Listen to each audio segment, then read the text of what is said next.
Are there any additions or deletions? Nothing where I've moved to adopt the agenda as presented. Okay. All in favor?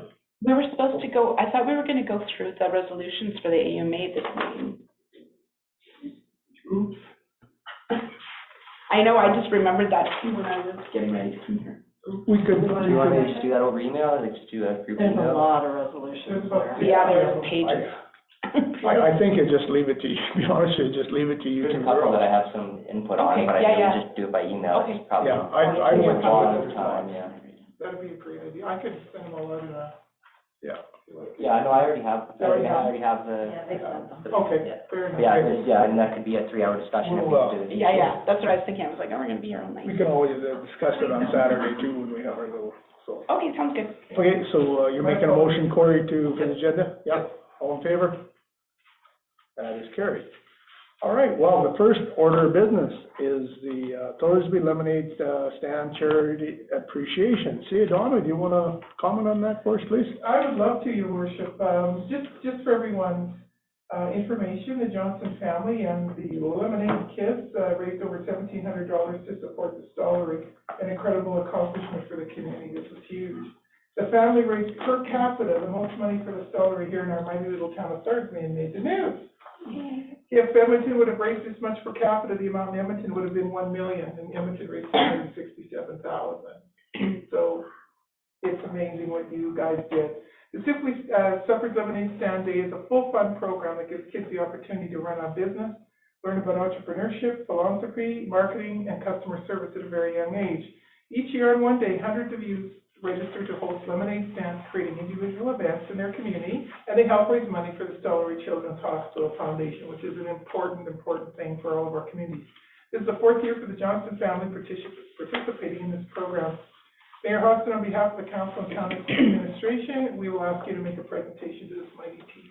Well, thank you, and I think it's, I'd like to, I see some of the parents, and I don't want to put you guys on the spot, but I would like you to just introduce yourself so that we know, because I know you guys are the driving force, so I'll start with you, Morgan. I'm Morgan Johnston. Two are mine. Yeah. Over there. And yeah, the Stollery is just a special cause. It's near and dear to our heart. We've had a few trips and stays there, and it's fun to support them. And we actually, our final total was $1,967. Oh, wow. Yeah. Excellent. Yeah, so, and it wouldn't be possible without all the amazing people here that donated, so, yeah. Well, thank you very much, and go ahead, I'll let you guys too. I'm Brandon, I'm Morgan's husband. And gentleman at the door. I'm Steve Johnson, I'm Brandon's brother, and I have 2 of these only ones here tonight. Okay.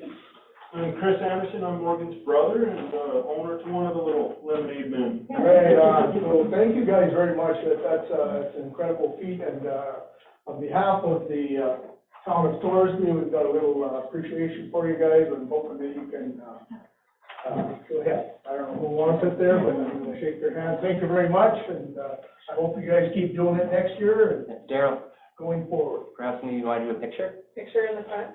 Sure. Here's one, why don't you come up there, let's have a picture. Watch your head over here. I'm gonna keep making sure. Girl, I'll put this to you today. Let's go tallest, no, smallest right in here. Smallest right next to me. Yeah, perfect. There we go. Yeah, you're good right there. You guys are pretty darn close, so we're all smile for the camera there. Oh, You did. Say pizza party. Pizza party. There you go, because that's what's in that envelope.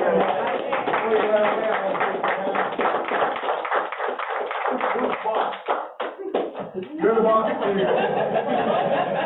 Thank you very much. Thanks, guys, good job. Good job, well done.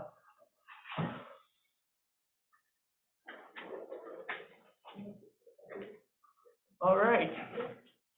And if you guys don't want to sit around and listen to the rest of our stuff here, you're more than welcome to leave. So, thank you very much. Thanks very much. Thank you guys, good work.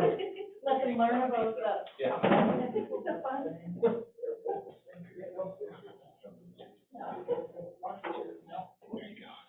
All All right, so, I'll just, at the end here, we'll just, all this for information here. So, delegation here, Staff Sergeant Moore, thank you very much, seeing you again here. Looks like you've been a very busy boy.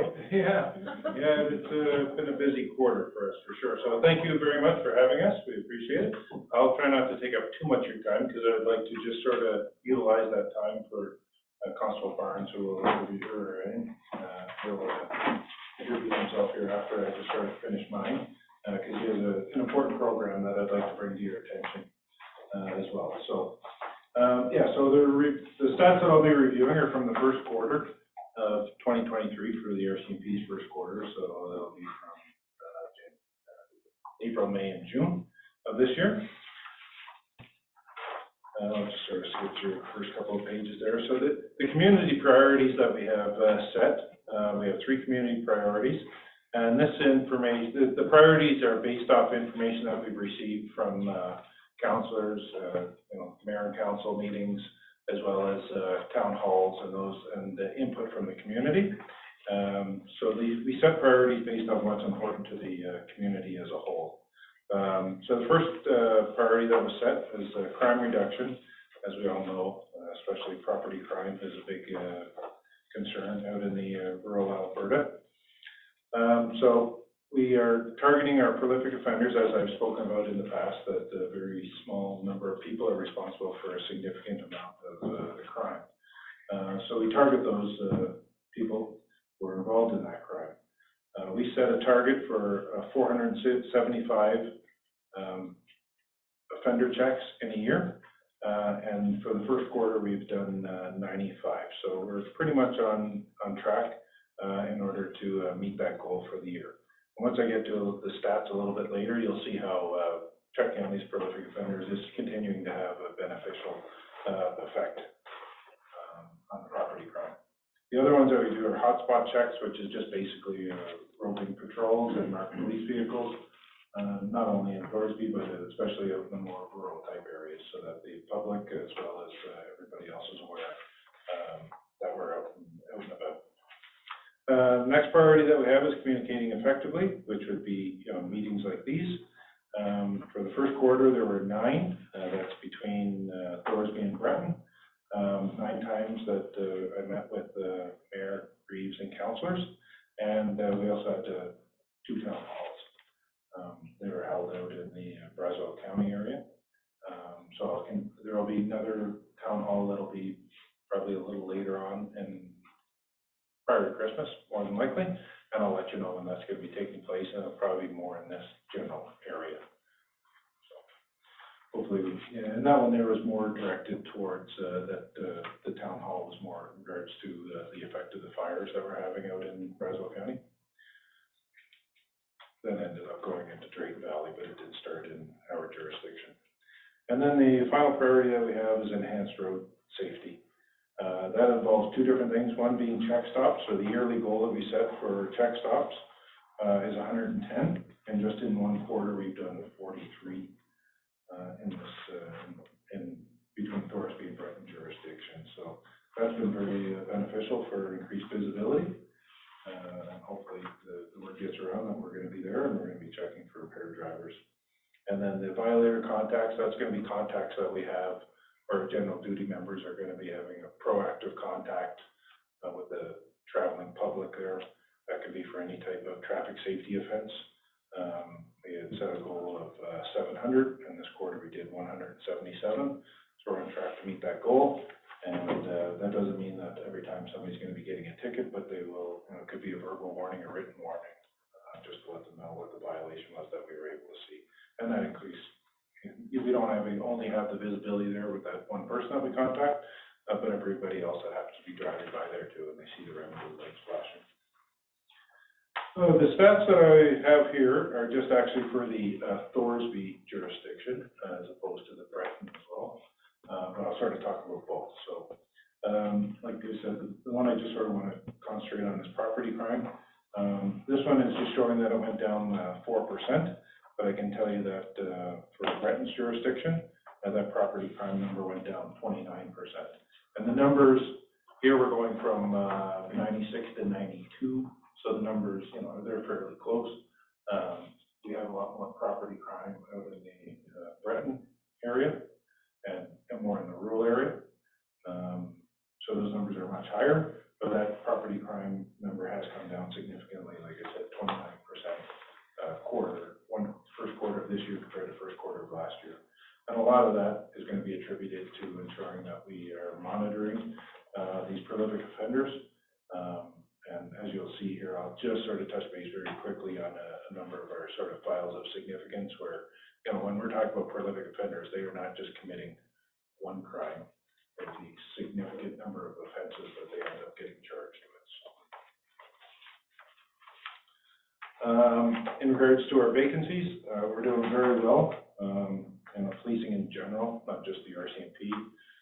Well, I guess just business in general now in these days, a little more challenging to find workers. But for Thorsby and Breton, we've been very lucky. Right now, I only have one hard vacancies, which means it's one position is vacant.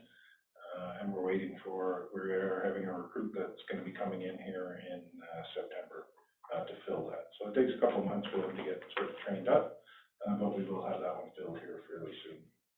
And I have one that's on sick in Breton, but that's it. That's where I'm at here right now. So we're very lucky. Some of the other detachments have a very high percentage of vacancies, but not in that situation, so we're lucky. And on the support staff side of it, we're all filled for support staff, both Thorsby and Breton, that's very beneficial there because they can take a lot of the admin work off of the members so that the members can be out in the public and have more interaction out in the public instead of just sitting in the office doing paperwork. There are a number of stats here that breaks down sort of what I talked about just in a lot more detail. If there's any questions, I'll do my best to answer those. And just lastly, I just sort of want to touch on just a couple of examples of these files of significance. And I know some of these, like it'll be Brazeau County, one's in the area of Thorsby, Breton, and then we also have Buck Lake and Buck Lake. But as I've stated before, these criminals know no boundaries.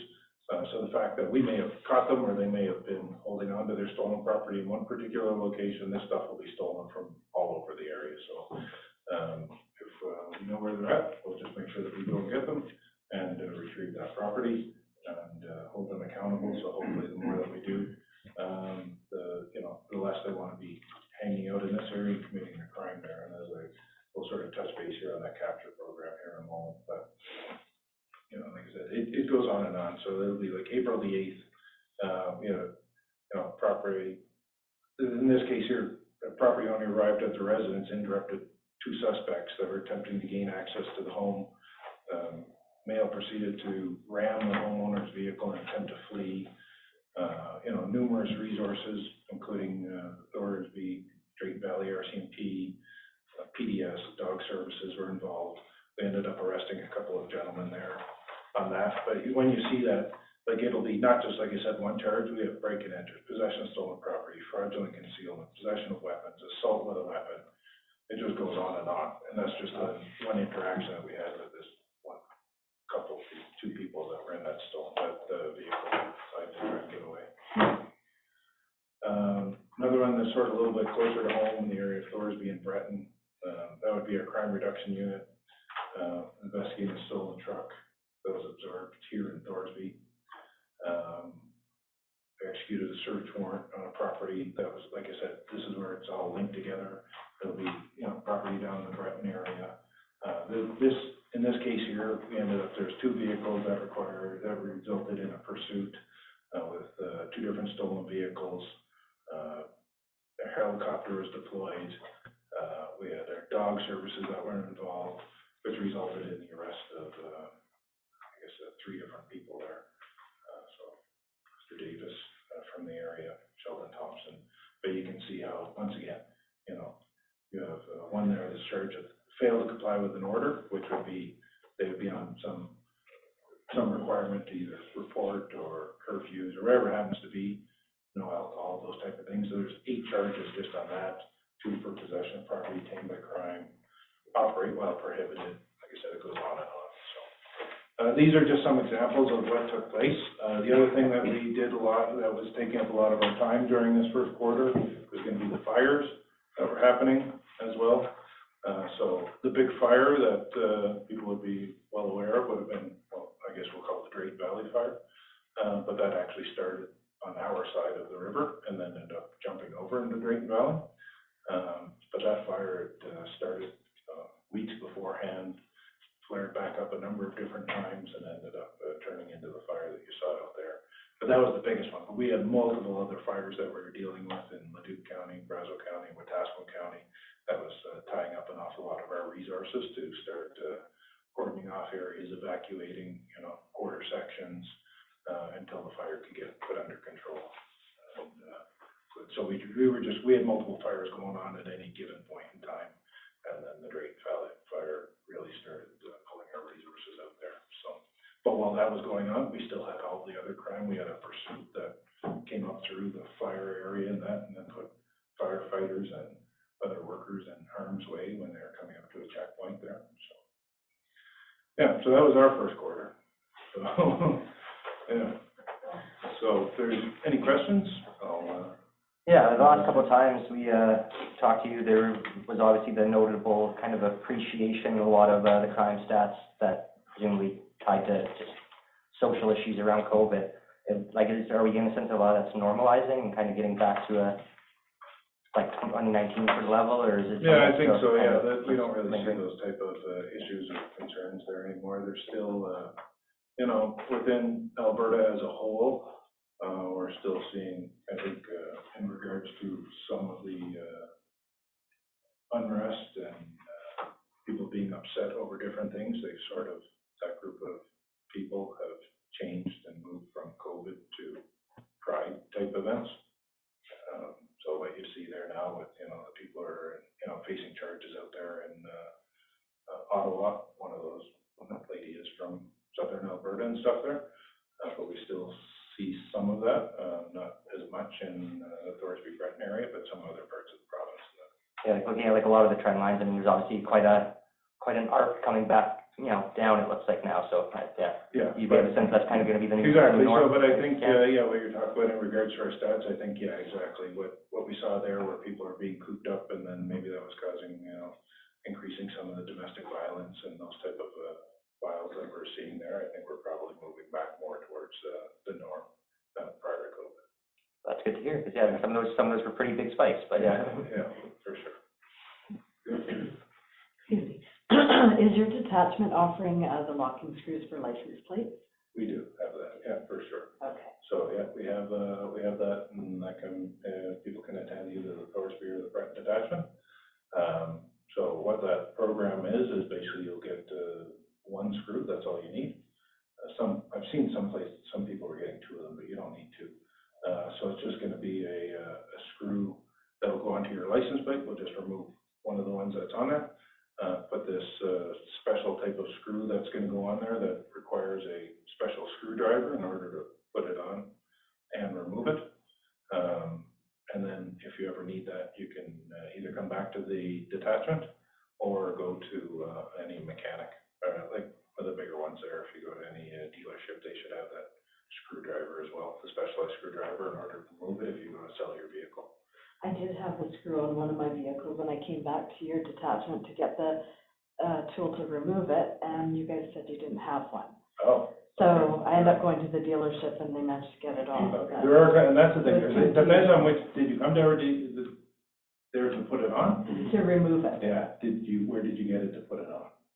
from you guys. Oh, from us, okay, all right, so we do have a screwdriver for sure, maybe somebody just wasn't aware of it. I know that there's a couple of different types of screws that are out there, so I know when I was at Muscat Cheese, because when I came here, we had a different type of screw, so. Yeah, The screwdriver that removed the ones that we were given down there in Muscat Cheese was very different from the one here, so. Yeah, no, nobody looked at it. I was selling the vehicle and I had to get the license plate off. Yeah, for sure, yeah. Don't know how I'm doing. Because it's very helpful, it's helpful, so that it makes it difficult for somebody to steal your license plate, but then it's maybe a little bit of a challenge when you're trying to get it off yourself legitimately. Any other questions? Everybody at the back? No? I have one, sort of over there. So now that the, province, it appears they backed off of, trying to get a provincial police in here, what does that do to you guys? Peace of mind? Does it help you, maybe more budget? I'm not sure if they've really, at least the information I'm getting from our end is that maybe it's just politicians, with, using their words in a certain way that can be interpreted a certain way. I'm not completely sure that they've really backed off of that, as opposed to, they may not be really proceeding with it right now. But it's not yet. That's Okay. really. I see. So that might be something, maybe you get more information when you go to these, No, I haven't, meetings and stuff at the higher levels and stuff there. Once again, what I hear may not be all of that information, but, or all the proper information, but it sounds like that's still a possibility that it may go that way. So, I mean, and you can see that, I don't know if anything's really set in stone, sort of long-term. You can see what's happening with if you look at the Surrey RCMP, and them switching over to their own municipal police force, only for a new mayor to come in and decide they're not doing that, and then for the province to step back in and say you are doing that, and they're still no further ahead. So now you get that sounds like that's gonna be going before the courts system, so, those things can continue to change. But hopefully, I guess I've always said that it's not me trying to save my job or anything. I just hope that people get the right information and ask the right questions. Right. And that the politicians can provide. They're the ones ultimately that are gonna be paying the bills.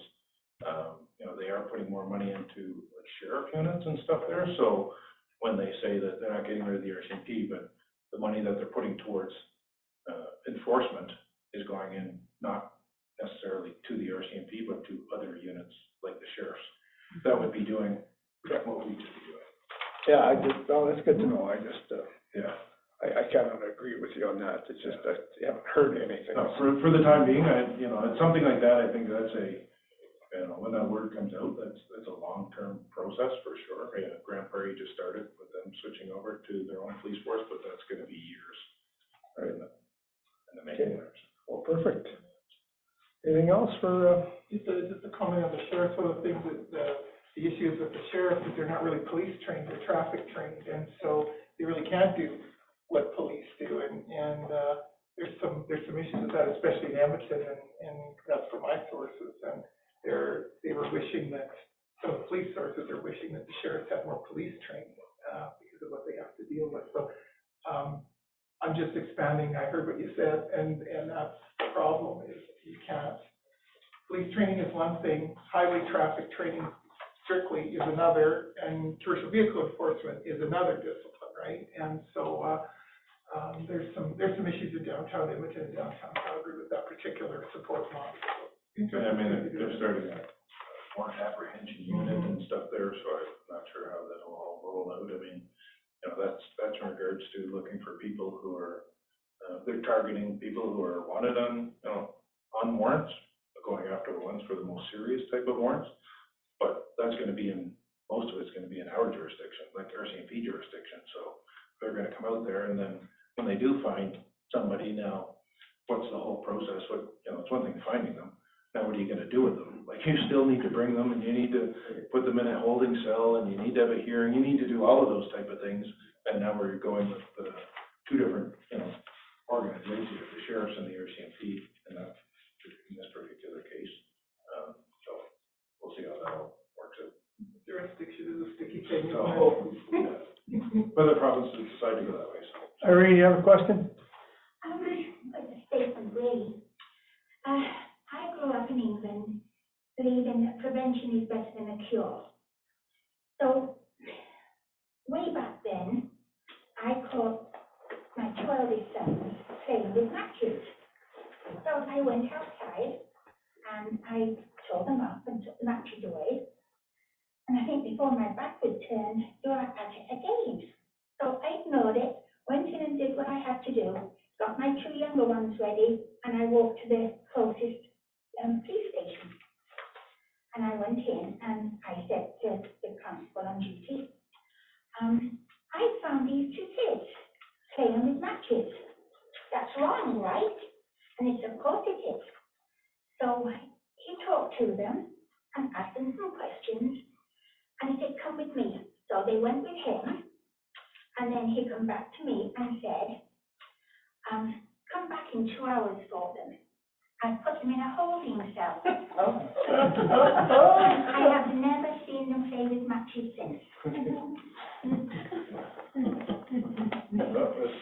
Yeah, that would be nice if we could do that. We're not allowed to do what we used to be allowed to do. But I know that what you're talking about in regards to prevention, and that's why, you know, we have, 2 members out of Thorsby and another one out of, Breton.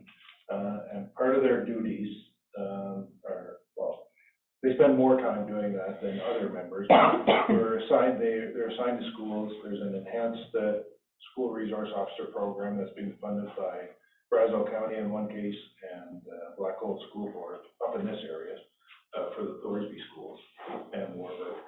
And those members are in the schools on a regular basis in the hopes of hopefully dealing with them in a more positive manner. And, you know, because our job, I would much rather prevent things as well, as opposed to having to charge everybody if we could head those things off early. You know, in a lot of cases, especially for the very young children, or, you know, the ones who could be criminally charged, the court system is not there to benefit really a whole lot of people. It's one thing to go through that, you don't come out of that any better. But, you know, we're utilizing, you know, some cases, the children who are, you know, they made a poor decision early on in life there. It's nothing super serious, but if we can have them, some cases they're writing essays, and there's some cases they're assisting with the community that they may have vandalized in order to clean that up, those type of things. And hopefully they'll learn from that. And because putting them through the court system doesn't really do a whole lot. But I think they get a lot more out of it. If they choose to continue down the wrong path, then we'll deal with them accordingly. But I think we're having a beneficial impact on these children early on. One more question. Sure. I'm just wondering if you're aware of thefts of vehicles in this area due to keyless entry and the radio frequency capturing on cell phones or however they're doing it. It sounds like in Edmonton a couple of weeks ago was really a hot spot. I'm sure it hasn't died down, but they mentioned it on the news. Yeah, I'm not aware of, like, the criminals that we have in our area that requires some high-tech, equipment and maybe, some knowledge that they may not be able to, Besides a crowbar. be able to handle. So, yeah, I'm not aware of that, but yes, for sure, that's, becoming more, you know, especially in those higher-end vehicles and those type of things, so it's possible for sure. That's why they tell, like, everybody's got keyless entry vehicles, or the newer ones and stuff for sure. And there's equipment that's out there, so that's what they tell people, like, even when you hit your lock button when you're walking away from your vehicle, if they're able to intercept that signal that's being sent from your fob back to that vehicle, because then they're able to snag that signal and utilize that to start up the vehicle. I know that maybe what you're talking about, Lexus, is having some problems there. Okay.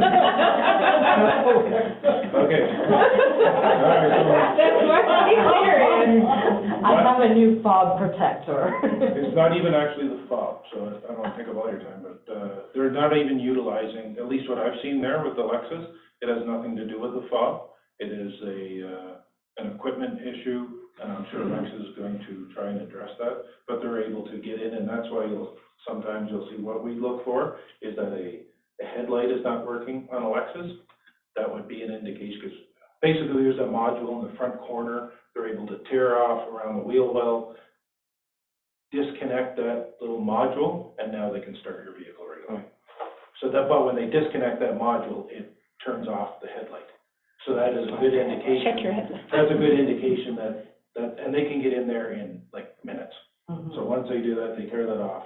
They have they have some gadget that they're able to say that that'll now clone that, and they can start that vehicle up. And so Lexus are getting stolen quite often. Some places now are actually, some insurance companies are charging a surcharge on those vehicles because they're stolen so often.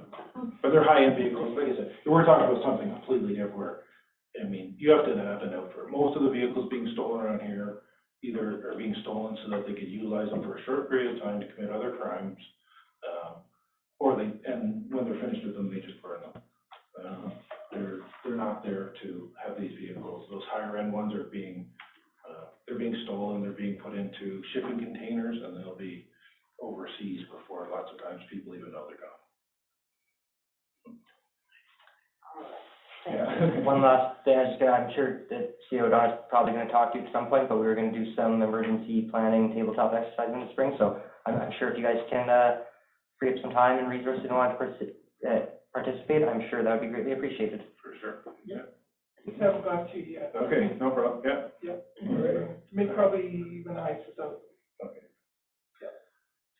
Okay, well, thank you very much. Yeah, So, taking up so much of your time there, and then I'll just hand it over to Constable Barnes. Okay. He's a new member that we have that just started a couple of months ago, and, he can introduce himself and sort of talk, just a little bit about the capture program that, has been going on here in Alberta. absolutely, thank you. Hi, I'm Constable Barnes, a new resident of Thorsby actually, just moved here a few weeks ago now. I've only been with the RCMP for 3 months, so this is my first post. And right out of it, I've been assigned as the capture representative for the Thorsby and Breton detachment. So I am a Breton member, so I will be in Breton for most of it, but I will be running the capture program for both detachments. So what the capture program is designed, the RCMP wants to have to begin building a registry of surveillance cameras and audio, or not audio, but surveillance video and pictures to be able to help speed up investigations and hopefully deter further crime. So with the program, what RCMP is helping do, especially for rural Alberta, it's the big issue, is we fall into a lot where we don't have any witnesses or surveillance, and a lot of times the neighbor doesn't know the other neighbor, and they find out years later that they had surveillance of the crime, but had no clue. So a big thing with this program is it's completely 100% voluntary. So even if you do register any cameras that can be seen from the outside, even if something is caught on camera and we ask for it or ask to see it, you guys, everyone who registers can say no. So it's not just because you registered, you don't have to provide any information to us. It's more of a database for us to know where cameras are. So in case of a theft here in Thorsby, if we have enough cameras in between here and Breton, we're able to trace the person right to the residence, wherever they end up, Buck Lake, Malhurst, Warburg. We can build a case where instead of waiting months and months to make an arrest, this time we can make it in weeks and be able to go investigate a lot sooner. The big thing I've run into with the capture program so far, especially here in Alberta, is everyone's concerned about RCMP watching them. So we do have no access to any camera. The cameras are just registered onto a secure server in Edmonton at our division headquarters. And when I, as the rep for the detachments, I'm the only one who can look up the information. I mean, Staff Sergeant Moore, even though he outranks me, he's not allowed to look at any of that information. I'm the only one, and a corporal in Breton are the only two people who can actually look up who is responsible for the camera, their phone numbers, where it's located, and which directions it's facing. So for that, it's completely, like I said, we're not watching, not camera. It's more to help know where the cameras are in case someone vandalizes a building here in Thorsby. Instead of officers trying to spend more time trying to figure out where everything is, they can contact me and ask where the camera is located in this area. I then contact the registered owner of the camera and ask them if they're willing to provide any information. And if they are, then I can give them the officer of the file where to go and who to contact from there. I know right now, out of all of Alberta, since I started that program right now for the last 2 months, between Alberta, or Thorsby and Breton's detachment, these two detachments are now in the lead for the most cameras registered and the most input into this program. Most other places have 1, 2. We had one up until I got assigned to it, and Warburg City Council just signed up all of their cameras. So they just put 9 cameras on them, and a lot of residents are starting to add cameras on.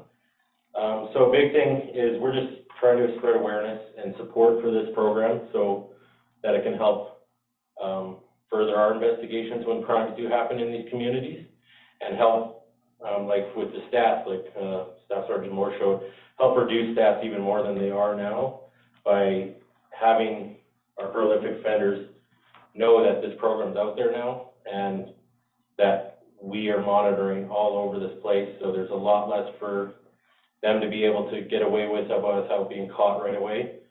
I know I'm speaking with the capture program representatives out of Calgary right now, and they are actually designing stickers right now like EPS does, where it says this business is monitored.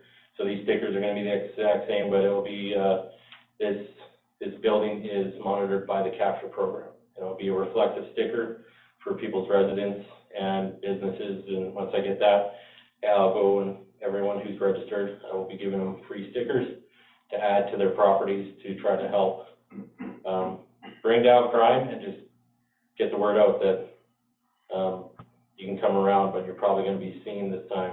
So what, are you looking for anything from this administration, from the town?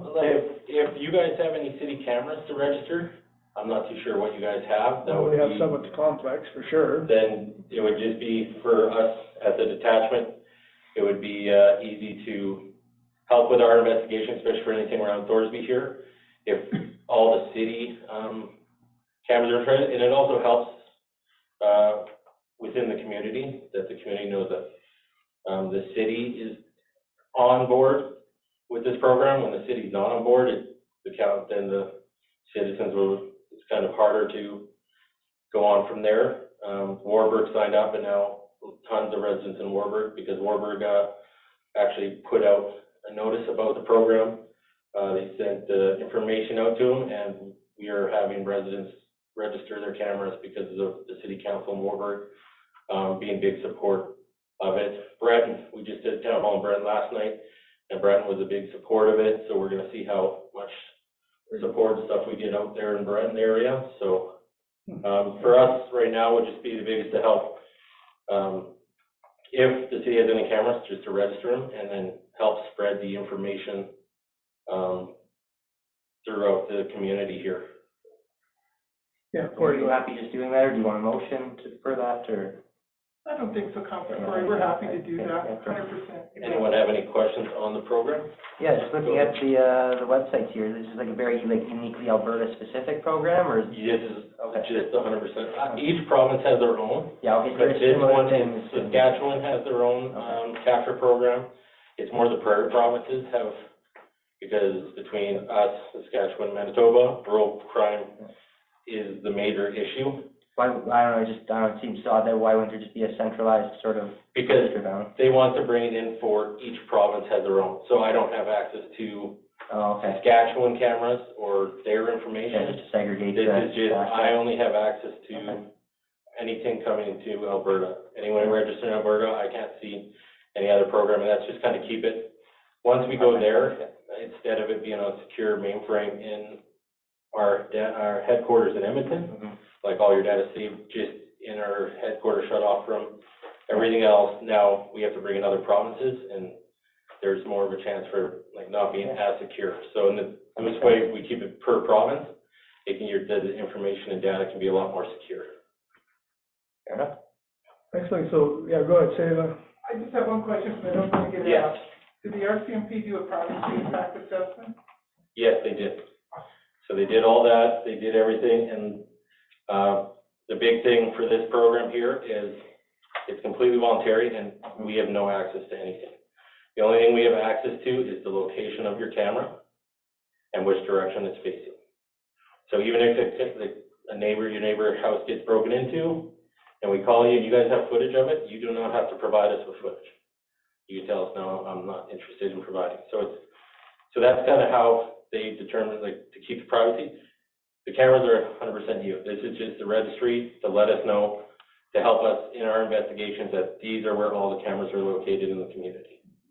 And then eventually the plan is they hope that if someone coming here from Red Deer steals your truck, we can take them all the way down to Red Deer because there's cameras on this capture program following them all the way to the residence. So we can recover stuff quicker and we can arrest people a lot faster, to speed up investigations. Excellent.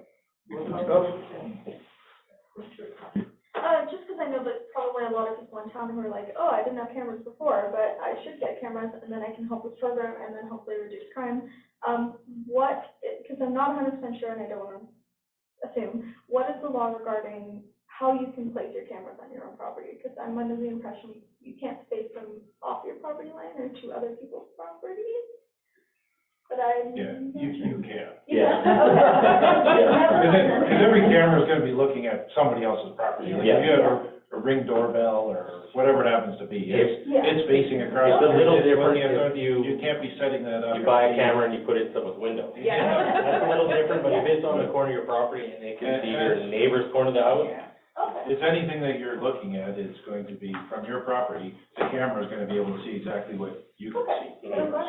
Yeah, as far as I know, the general theme is if you can see it from somewhere that you're legally entitled to be standing, then you can have the camera there. Yeah.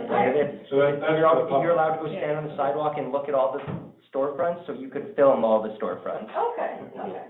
Yeah, I was under the wrong impression. yeah, so no, as long as it's facing property for your protection, as long as you don't have one of someone's bedroom window, then you're fine. Debbie, you have a question? Yes, I would like to ask, you said you moved to Thorsby. Yes. You actually live in Thorsby? I moved into the Thorsby, I just live off 53rd Avenue. Thank you. You're welcome. I appreciate that.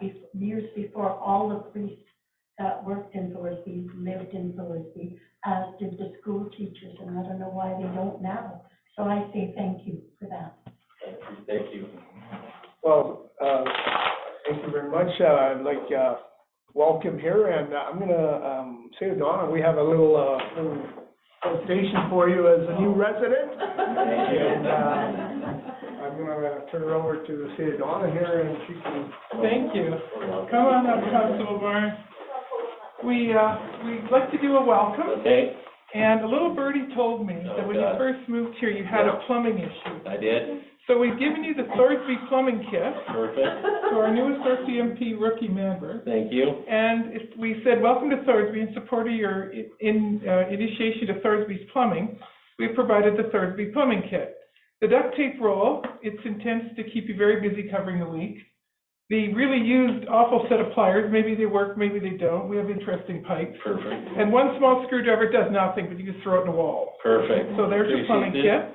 We've provided you a wonderful mug inside here. You Okay. can see what it says later. Thank you. Nothing bad. And this is a gift certificate to the neighbor's pub and restaurant for you and your family. Perfect, thank you guys, I appreciate it. You are welcome. We love having you here, and we're happy to work with you and all your neighbors. Thank you very much. My pleasure. Thank you. Welcome, and thank you. Thank you. Thank you, everyone.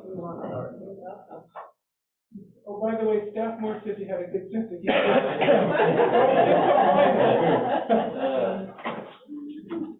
All right, thank you, guys. And, say, Donna, the police officers, do you want?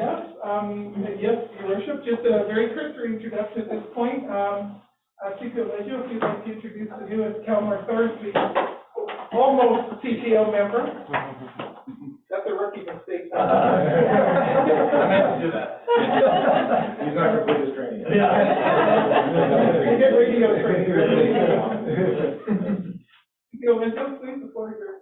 Please introduce. Osvaldo, Kalmar Peace Officer, been there 8 years, prior to Calgary Police, and, we were fortunate to have a new recruit over here, so he'll be going to school in, October 2nd or the 10th.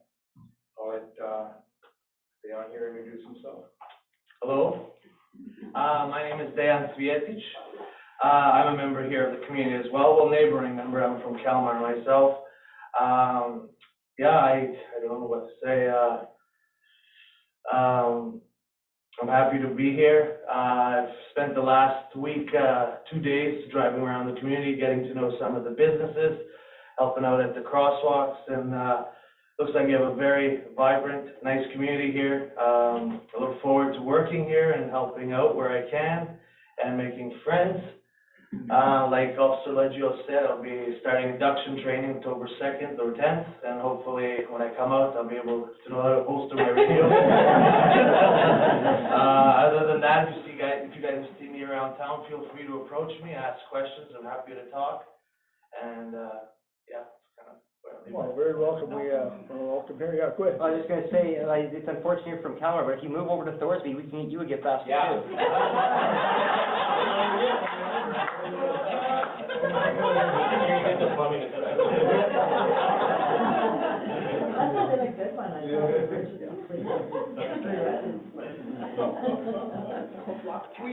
We went through, just for council and the galleries, we went through, Council Leggio and I and Savannah Lucier, the CEO of Calmar, went through a really, really intensive selection process to find Dion. And we went through a lot of interviews, that's why I was gone a lot, and a lot of hours, and a lot of resumes. And we believe, and it's being substantiated, because Dion will have an office here, phone, email, the whole bit. We believe that he is the best for the community. I know Dion already. I mean, the students and the teachers already love you at the crosswalk, not giving out candy.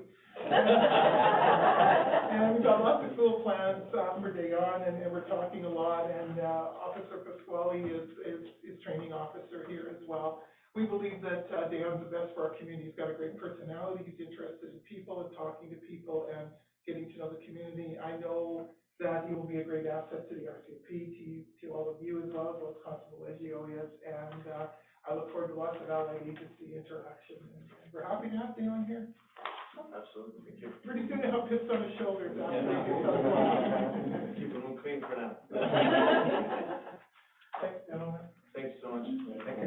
Thank you. Thank you, Council. Thank you guys coming, we appreciate it very much, and have a great night. Good night. Thank you, gentlemen.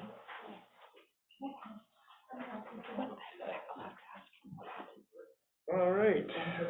Toilet blue in the turn it on. 3.4, Carol Ripple, Whatever it was. the center. Insurance. Remember I went and checked on. I was out of town. Yeah. I'm sure you've all read this ahead of time, but I'm gonna read it again. Conditions of the orchard. It saddens me to see the devastation at the orchard. How many of you have been down there? Any of you? None of you? Yeah, no, I've been down there multiple times. Both Warburg and Thorsby jointly worked collaboratively to apply for the grant.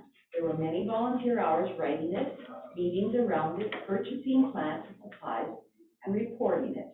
Then we joined together with CE Media and CIB to do the planting and signage. Again, all volunteers. It was exciting to see the plants grow, but in turn, so did the weeds and thistles. The grant mentioned that the town of Thorsby would provide maintenance of it, but until recently, there has been no mowing between the trees and no weed eating. I have a weed eater that I wanted to donate to the town, but the town lacks an inventory, so they may or may not have a few already. In Warburg, Public Works maintains and follows the outline of the grant. I took pictures on August 21st, and the road to the trails is the only area mowed. I put flagging tape around all the posts and signs where the plants have died, and pulled out all the tomato cages and left them on the trees and balloon photo booth. Hopefully that will show which posts need to be removed to make mowing easier. The orchard was not planted in the initial location. The chosen location was not approved. I was told that the trees are planted in a swamp and that the deer will eat them. Well, we just have to hope that some of them survive.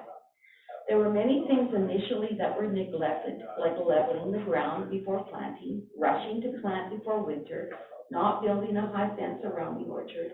But with the posts removed, leveling is still possible and fencing as well. A common saying says, if you don't like something, get out and make the changes. I wish to propose that the council approve some dollars in the upcoming budget to make the changes necessary for upkeep and maintenance of the orchard. The taxpayer dollars have been spent, and it is our obligation to maintain it. And I know that Matt Ruhr has offered to rough cut and was told, no, he was not allowed to. Is there any other questions? Okay, thank you for that. We will consider that. And just, you know, just myself, Carol, I've got some observations, okay, that I just like to point out, you know. You know, first of all, you know, there was no prior knowledge. When these trees came, they just came. We didn't know they were there. They were, I think Barry had them in his driveway, is that right, Shelley? They sat there for like, and all of a sudden, hey, we got all these trees, and we gotta plant them. We didn't know anything about it. There was a lot of lack of communication on that, because, you know, you guys did some work to get the grant, and you got this all in there, but we weren't clued into what was going on, so Well, we did present, and we were told that the location that we had, initially asked for was not available, and so you should have known that there were trees. Well, I think, stand me correctly if I'm wrong, but I mean, we had a meeting about it here, we discussed a whole bunch of different places, and you say in your own thing, it wasn't planted in the right spot. Yeah, Who planted it? but because of it, we have to move forward. Yeah, go ahead, Shelley, you had something to say? Well, just that, I think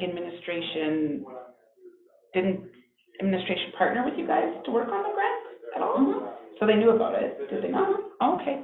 And then I remember specifically, because I brought this up the last meeting and you guys told me I was incorrect, but I specifically remember us discussing the placement of the trees and us moving for them to plant them there. So we did. I remember the meeting, she remembers, Barry remembers, Carol remembers, I talked to all of CIB, they remember that, and so do I. I don't remember if it was moved, But we I did do discuss, remember that we discussed the location, and the meeting was so delayed to the next meeting to get a final decision as to where they're going.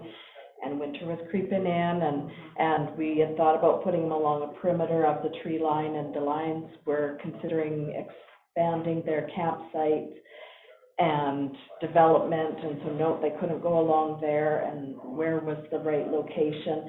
And I recall going for a drive after our meeting and walking down there and trying to figure out where was being discussed.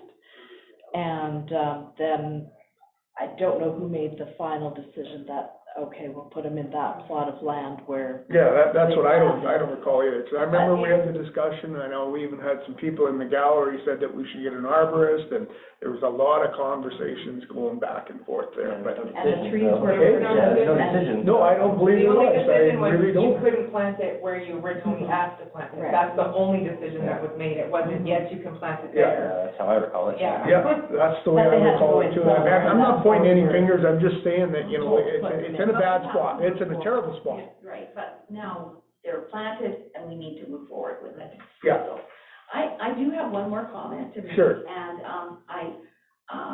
I just felt it has to be said, so bear with me here. I'm curious why Public Works can work overtime for private events that has never worked overtime for community events. In the parade, Public Works represented Lone Wolf by driving their vehicle. Our Public Works manager is a paid employee for Lone Wolf as well, so he has two jobs. He graded the Lone Wolf, and I'll just quote you from what was in the paper from Sabrina submitted it. She says, "We want to thank the town of Thorsby, which is Andrew Kearley, for grading the lot where the mega trucks performed, getting extra garbage bins, cleaning the road in front of the shop, and getting extra tables and chairs for us, and closing the road for us." So that's a lot of work, and I don't know if that's overtime, but we had asked him to help us at the Gore Badford concert, and there was no overtime allowed. Now, the town owns the Arctic Spa building, and the town owns it, and yet there was no overtime there. So if the town wants to get back to where it was, it starts with the town showing by example. The town relies so much on volunteers right now. But I think we need to look at our Public Works and see exactly, maybe make some changes there. Thank Or are you. you gonna? No, I actually very much agree with Carol that there needs to be a consistency, and if town staff is allowed to go spend town resources and time on one event, then they need to do it on every event. you can't create a double standard, that's not I'm curious reasonable. to see how many hours, Public Works actually doing. And I don't know if he was doing it on his time Well, as I an don't employee of know Lone Wolf, if either. he was doing it on That's our why. clock, I It don't was know a if he was lot using of our resources or their resources, I have no idea. Yeah. But if he was using the town resources and doing it on town time, it's unacceptable because he's not doing it for every event. Right. Sorry, I have a comment. Yeah. Were we not told that only volunteer hours could be used for the gourd band? We were. And nobody was allowed to get paid to work? That's correct. And nobody did work. Well, we weren't allowed to pay our employees to work, Yeah, then they we didn't, weren't gonna yeah. send Public Works to work. No, Told an unknown. no, but they didn't volunteer. None They of them. didn't want them. They, Oh. Yeah, we had lots of staff No, I'm volunteer. talking Public Works. We all And I volunteer. guess that's my point, I don't know to what extent Andrew was doing it Yeah. to volunteer, I don't know to what extent he was doing it in his secondary job as an employee of Exactly. Lone Wolf, so I don't wanna say anything one way or the other, but it needs to be consistent and fair, and even if the Chamber of Commerce is doing Christmas in the Village, then they get this equal assistance that Lone Wolf is getting, which is the equal assistance that Gord Band, it needs to be an even Even. Thank level you of, so much, a kind Cory. of I a fair, appreciate that. equitable use of resources, that's not fair to pick and choose. And I agree, but Yeah. when we were told we can't have employees be paid to work on the Gord Bamford concert. we're I don't not think we have the sending- resources to be doing events in general. I mean, closing off the road should be the extent of what the town is able to pay employees to do in these circumstances, as far as I'm concerned. They We didn't don't have the close off the road. resources. They left the boards there, and then the volunteers had to set them up. That's typically what happens. Yeah. The road was closed off, and a proper notice was given. The Lone Wolf had the notice, we published the notice. Yeah. So, I won't comment on our town staff, I won't comment. Shelley, do you have something to say? You're stretching. Well, I mean, I agree with Cory and Carol, obviously, if it's being done on the town's time, it has to be done for every event, not just specific to your relationship with that person in that event, right? Yeah, if the resources are available, then we should make them available to different events. But otherwise, I mean, like we were just saying, there's not a whole lot of volunteers, and they do a lot, the volunteers we do have, that would definitely irritate many volunteers to see that the town is unequally supporting a different event and not supporting their event, right? That definitely is a good way to lose the remaining volunteers we have. Absolutely, because people do have questions about that, so. Thank you so much. I assume that was mostly on Lone Wolf time or volunteer time, but I don't know. If you're saying otherwise, I have no idea, right? So I don't know that anything inappropriate happened at all, but if it was on town time, I agree, it probably wasn't appropriate. Good. Okay, well, thank you for that, and we will, as part of our, budget deliberations, we will put that in there, and we will decide what we're gonna do with it. Thank you. Thanks, Sarah. All right. 3.5, Leduc and District Food Banks grand opening. And, Sia Dawn, you wanna comment on that? Thank you, Your Worship. The Leduc District Food Bank is having a grand opening of their Community Kitchen Learning Center. I took a peek at it a little while ago, pretty cool. And they've, certainly invited everyone to the grand opening on, Tuesday, September 19th at 4 p.m. And, we're just recommending council accept for information and respectfully consider representing Thorsby at this most important event. I think it's RSVP. I was planning on attending. Okay, yeah. Anybody else wants to go? I was gonna skip out this time. If Cory's going, I'll let him represent us. Yeah, I figured I may as well, Yeah. I haven't seen it yet, so no time like the present. And I was there just a few months ago, and I saw the beginnings of it. All right, Really good. thank you for that. I think it's FCSS meeting. Any other discussions on that? If not, can I get a motion to accept 3.1 to 3.5 for information? I'll make that motion. Thank you, all in favor? It's carried. All right, council reports. And, I don't see mine in there, I sent it. I didn't see mine, and I realized I literally have it as a draft on my email that I never did send. Oh, It was a very modest report. There's the AFCO meeting, and that was all that there was. At the beginning of September, there's been a few things, but August was pretty light still. There was just No an problem. AFCO. Yeah, I think it was pretty late for everybody. The only thing I can, I can recall on mine when I sent it in there, is I attended all the meetings, and then I attended the 100-year anniversary of Sunnybrook, and presented a plaque on behalf of the town. It was very well attended, and everybody was appreciative. There was a lot of people in there that put a lot of time and effort in the 100 years there. MLA was there, Andrew Bajenko was there, Danny Blanco was there, so it was well attended. So that's really all I had in my report. I didn't have anything else to say. So. Summer, yeah. A lot of meetings. What? Okay, and Councillor Miller is absent, so I don't believe he had anything. So Councillor Musson, you're the next one on the list there.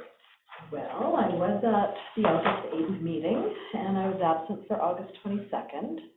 August 12th, I was at the same place as Daryl, Sunnybrook 100th anniversary, along with Communities in Bloom. We provided a barbecue concession for the day. I did Commissioner of Oaths duty on August 12th as well. August 15th, I did Commissioner of Oaths. August 26th, the Lone Wolf Show and Shine. I worked alongside Communities in Bloom providing a barbecue concession. And I also did the grocery shopping for the 2 barbecue events. And August 29th, I did Commissioner of Oaths duty again. That is my report. Thank you. Questions, anybody? No? Councillor Ash. All right, so for the month of August, I did the regular meetings, I don't know what the heck, okay. And then we did that lunch meet and greet with Atco Gas on August 23rd. Corey and Daryl and Jonathan were there as well. And then I guess just under public relationships, I attended the show and shine on August 26th. And that was it for that month of August. Perfect, thank you. And when is the AMA? AUMA is the 27th to the 29th. Go to that. I've got a whole bunch of dates here to mention afterwards, so. All right. Any other questions on the council reports? If not, can I get a motion to accept them for information? I can make that motion. Thank you. All in favor? Is carried. CEO reports. CEO Donna. Thank you, Your Worship. My month wasn't very quiet, but it's not supposed to be. So, fielding inquiries of potential land sales and liaising with the landowners along with their prospective clients. Nothing of note as of yet, but we keep providing information, we keep getting inquiries, so that's kind of what's happening. Until I have a development permit, I can't say anything, but we're doing our utmost to assist.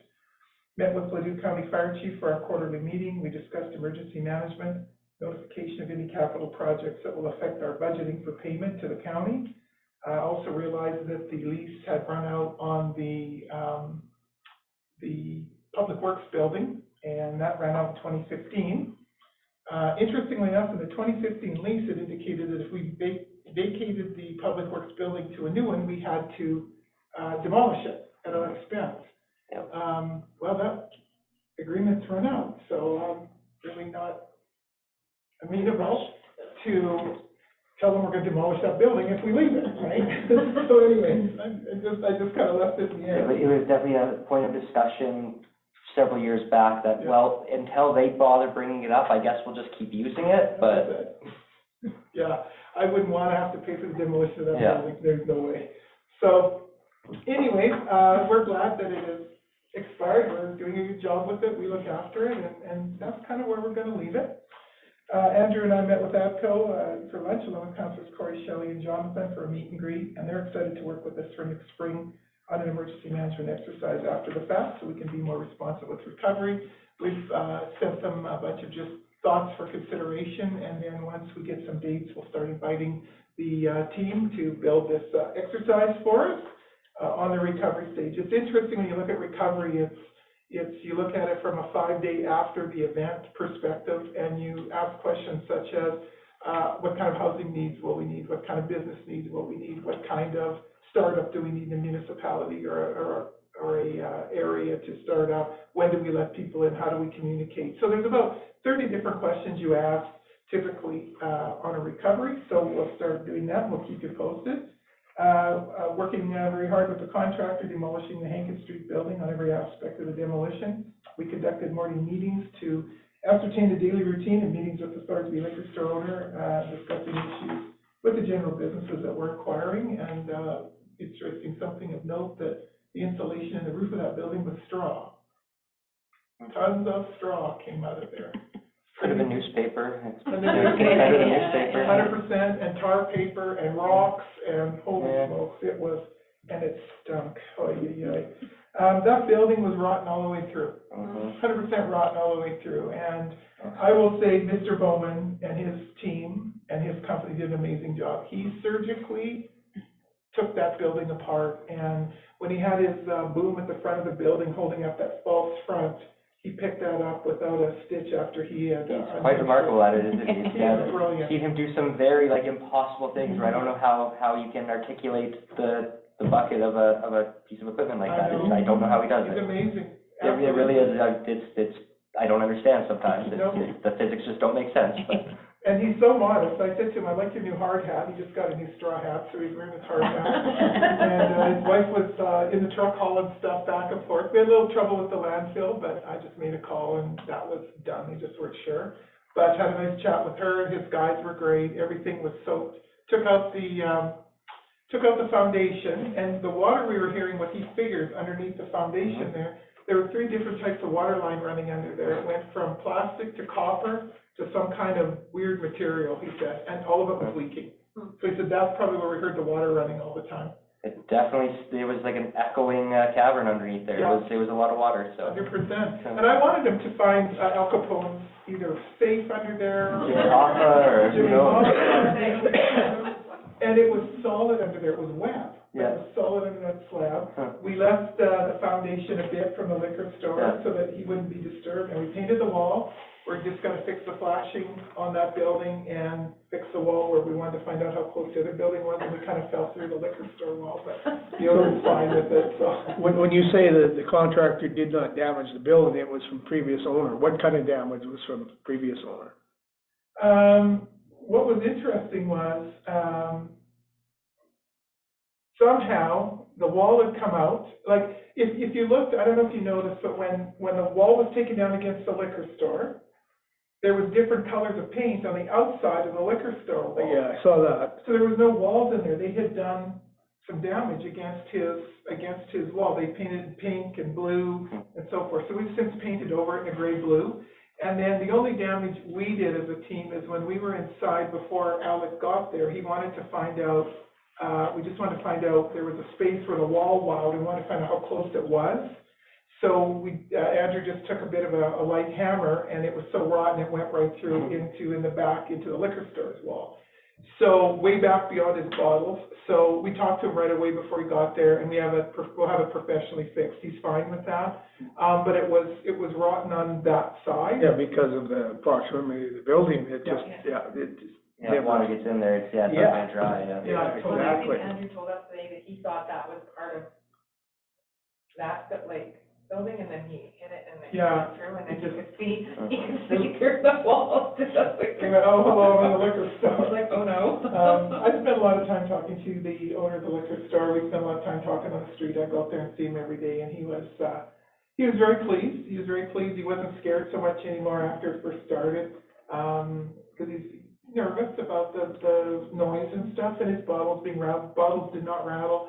Alec talked to him quite a bit, and so he'd come out and watch. He was standing out there one day watching for just about an hour. So it was pretty good. The businesses didn't register a whole ton of dust, which was good. We wanted to keep that down. So everything that went to landfill was wet. So we did effect a wet demo, and so that it's done. And it's all put back the way we'd hoped it would be put back. So now we just have to move on to the next phase of tax sale for that lot.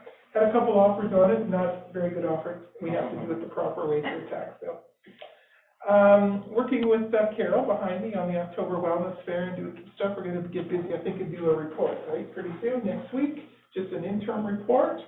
And, of course, you've met the potentially new, coming soon, new peace officer, I'm missing that here. We delivered the signed community peace officer contract to Calmar for their signature, and we corrected everything the council wanted us corrected that night, and Calmar had no issues with it. Working with the water treatment plant and public works to go ahead with the pumps. After the government of Alberta assured the town of Thorsby that the grant monies were approved and verbally we indicated the pumps were an emergency. So, we're sourcing them and we're doing very well with our capital budget. Dave and Andrew are in charge of that Dave, the water treatment operator, we'll call him Water Dave. And Andrew are busy and we're under budget, even for the sewage lift pumps. Now, the sewage lift pumps may take longer because they have to be sourced differently. They're coming in at a good price, and probably be able to replace the intake pumps. Probably it's going to be, I'm thinking, in the winter. Depends on those pumps come in. And sometimes it's easier to get down there in the winter too once Andrew grades it. So that is my report for August, and I'll stand for questions. Thank you. Oh, any questions? Public Works, would you like to, just go over Andrew's report there as well? I certainly can, yes. He also was working, with the, completion and demolition for the, Hankin Street. He was supplying, things that we're supposed to do, fencing and so forth, to help Alec out, because that's part of what we do. Finished the final weeks with the summer students, totally amazing again. The Hayduck boys are just great guys and, did a lot of work this year. We already started preparations for the winter season. Our endpoints for the water meters have arrived. We're starting now to initiate the software, and Cheryl and Cindy will be working with Andrew and myself to figure out all that under the administration and financial portion of it. And of course, Andrew is with us at the APCO lunch, and of course, he had a meeting with Badger as well. They're the authors of our meters, so we just have the endpoint. So just right now, where we can, don't have to drive around anymore, but we have to put all the software. We can read the meters right from here. Yeah, we can read the meters, we don't have to drive around anymore. And that is Andrew's report. Thank you. The summer students are done? They are, yeah. So how many public works are working now? How many guys are on the streets, or? Well, there's Andrew, there's Casey, and there's Chris full-time, and then there's Phil and Rick part-time. We haven't increased anything. No, I just can't ever remember. No, that's all right. Nothing Nothing wrong with that. No, that's no question. Casey's in training, and, which is good. He's learning lots. He looked after all the summer students all summer. And really, I hate saying summer students because we budgeted for them. We got no grants from the feds anyway. So, and I think Cindy and I have had discussions about it. We may just budget every year because we can't trust the feds right now. We'll apply for the grant. If we get it, we get it. If we don't, we don't. Yeah, we're not going to bank on it. We can always adjust. In the budget anymore. Yeah, so, because we do need to help them, we have 60 acres of lawn to mow in this town, quite a bit. So And they were, do we have weed eaters? Are the weed eaters getting used? I don't know. we have a ton of steel weed eaters, big ones. And how many do you have, sorry? 5.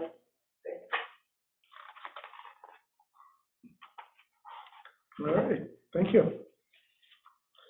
Any other questions? No? All right, we'll go to Parks and Rec. Kelly? Just to follow up on the grant, the summer student grant, from a recreation side, I actually found it was better not having the grant this year. Because part of the requirements of the grant is you have to give the minimum 30 hours per week. And in recreation side, that was really hard. So like, I still budgeted for 60 hours of summer students, but I was able to split that over 3 employees versus 2 employees, which really helped us with the programming. So for me personally, going forward, I would like to stick with not even worrying about the grant because I need the 3 staff members versus that little bit of dollars kind of thing. But just a little side input. Well, we'll just apply for it for public works. Yeah, So you get the hours anyway. yeah. It was something that I hadn't really thought about, and it ended up working out so much better for us with summer programming. Way better this summer. Yeah, and summer was busy. Holy Hannah, it was so busy. Yeah, our memberships were down, but they're actually starting to come back up, now that, fall is starting. So for August, we had 80 active memberships, which was really good. Our Spawn numbers have gone down, but that's to be expected if their staff numbers have gone down drastically. So, but that's okay. As far as our summer programs, so we kind of ran things where we were doing it 3 days a week week, and it was a mixture of free programs, low-cost programs, and then field trips, which were definitely more costly. But we tried to keep a balance. So every week, you know, like you could put your kids in for 3 days of full-time care for $100, which is super reasonable. And we were full. Our facility programs in-house, we had 408 registrations. Our field trips that we took out of town, we had 170 kids, so it kept everybody super busy. And we had 3 students, Jenna, Sophia, and Alyssa. Jenna and Sophia are staying on with us. Sophia was our facility attendant before, so she's moving back. Jenna's also moving back. And then they're also going to dabble in doing some programming for us as well, you know, as it suits their schedule. Alyssa, the other girl, has moved on to post-secondary, so. And let's see, we have a field trip actually coming up this Friday to Fit Set Ninja in Edmonton, which is like a parkour fitness place. And then we're hitting up Chris Acres Farm on the way home, which is a pumpkin patch that's owned by local residents here in town. So, and that actually sold out on the weekend. So, yeah, so it's awesome. So definitely a good response from the community with our summer program. The arena, that was fun. So Carson Marquardt, he was hired as our new arena operator to replace Casey because Casey's not coming back. So Carson started on August 28th. It's been a busy couple of weeks for him. He came back with John's first day as well, but he's actually doing really great. We had the plant start up on September 1st, and even though I'm going to be talking September stuff, it's relevant now, so I'm just going to go ahead and share all the fun we've had. There's always stuff that happens at startup that goes, you know, you just anticipate it. It's never going to be super smooth. But we were having like our check valves replaced, or I don't know if it's check valves or leaf valves, or is that the same thing, Councilor? No, a check valve just makes sure that it doesn't backflow and that it has to go the direction the pump wants it to go. And a relief valve is if there's too much pressure, it'll yeah, release. so I think our relief valves, we have to replace them every 2 years to keep to code in the plant. That would be reasonable, yes. Yeah, okay. So we had that scheduled and budgeted. They did that, they pressured up the plant after that, and we had a pipe and an ammonia leak happen. So they were on it right away, like StarTech was there, all their staff were there, so it was isolated, it was a non-issue. It was great training opportunity for Carson, great training opportunity. You know, but the result of that is it damaged our heat exchanger, which does our heat floor, which we need our heat floor when we get really cold to prevent the frost coming up. So we are now just awaiting that quote. I've paused a couple of my capital projects to fund that, so that will probably be coming to you at the next council meeting to try to transfer some money over to cover that, because the heat exchanger is essential. We can't operate without it. Also, we had our header, the pit at I think that would be at the west end of the building, that feeds all the lines underneath the ice rink to cool it. There's tons of leaks in there. It's a steel header. You're putting brine through it. It erodes. So we had a welder come in and fix all of that. And it's good. It's not leaking. It wasn't actually that bad of a price tag, so that was a good news. And we've been having issues with the paint adhering to our ice. So we've gone through more products than we expected. John had to run to Cochrane yesterday to pick up more. Kalmar and Warburg didn't have any extras to share with us to try to get us through, so we're good. They do have the white floor now done and sealed, but it took a lot more coats than normal, and we're not sure exactly what happened. I've heard it could be the water underneath was not clean, so then the paint wouldn't adhere properly. Could be too much paint on at one time, causing the paint to kind of flow like that, creating, not covering properly. It's white now. That's all that matters. It's white. Lines are going on tomorrow, circles, logos, everything's going in tomorrow, and we're still planning to open for Monday. So I was really hoping to sneak it open on the weekend for the public, the community, but I don't think that's going to happen. So, but we planned for a few extra days, and we ended up needing them for this startup. Most of the hockey schedules have been finalized, the season timelines. Kalmar Municipal has pushed back on minor hockey, which has resulted in the combined association booking more ice with us, which is great. So, we're quite busy. We'll be hosting 4 tournaments for the new West 39 Bucks. Also booked in a Leduc, like a 3-day tournament, for the November long weekend for Leduc minor hockey. I actually booked that back in the spring, a long time ago, just because, minor hockey is usually on a break that weekend, so it's a great opportunity to bring in an outside community and crack up some ice. Let's see, and, another service thing is just the overhead doors. We have 5 of them in the facility, and they hadn't been serviced since 2017, so we have the Duke overhead door in there, recertified everything, bunch of repairs. There's probably some more repairs that are gonna come, but everything is safe and functional for startup, so. They put some more dirt in the sand in the playground there? Yeah, that was part of our capital project, Yeah. so, Cliff's landscaping ended up coming out being. Looks good, I haven't seen it. Looks really good, it's beautiful sand, yeah, beautiful sand in the summer, the poor summer students. Andrews, that was how they wrapped up their week of summer, shoveling sand. But, we got, I can't remember how many came in, but like 4 big truckloads. Yeah, 40 yards, I see, yeah. Yeah. You should have just scattered like $20 worth of loonies in there and. Right? Well, I even had to leave the sand in the middle of the playground. The kids will push it out naturally, right? Like jumping on it and playing on it and stuff. But that's right. I should have put the sand in there. Well, thank you for that. Anybody have any questions for Kelly? Thank you. You're gonna hang around for this little in-camera thing, so. Yep. Okay, 5.4 FCS. See O'Donnell, you wanna? For sure. Michaela had a pretty quiet month, but she's busy with Carol at the, I call it the modular, but anyways, it's the FRN. I just know it as the modular. She and I are gonna be meeting with Carol to see that if we can utilize that more in a different way, that modular.